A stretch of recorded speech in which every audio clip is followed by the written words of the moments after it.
We are hearing from whistleblowers also on Capitol Hill who allege the government is holding back crucial information about UAPs, unexplained aerial phenomena, what many of us still call UFOs.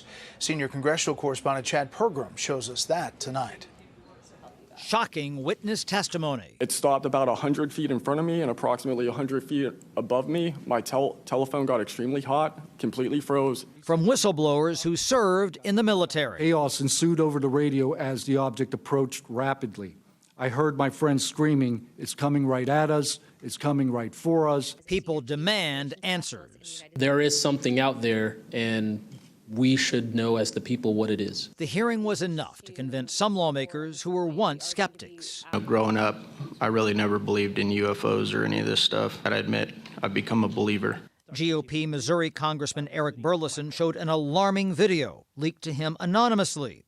Burleson contends it shows a U.S. drone firing a Hellfire missile at a UAP off the coast of Yemen last fall. It pivots in some way, and then there's what appears to be debris from the missile. The missile is deflected, and then some pieces of debris appear to be traveling alongside and with this object for an extended period of time. One witness says the federal agency tasked with investigating UAPs rules out encounters with extraterrestrials on a technicality. The only way to scientifically prove extraterrestrial is we have to go to that planet, acquire technology, bring it back, and compare it to what we have here. Lawmakers believe the whistleblowers are credible because of their positions. It's politically convenient for the government if you all weren't military folks in suits.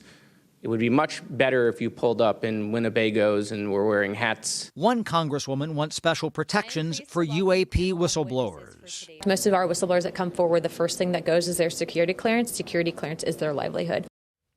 Lawmakers say the U.S. is now in a space race. It's competing against China and Russia to figure out UAPs first. Brett? Chad Pergram live on Capitol Hill. Chad, thanks.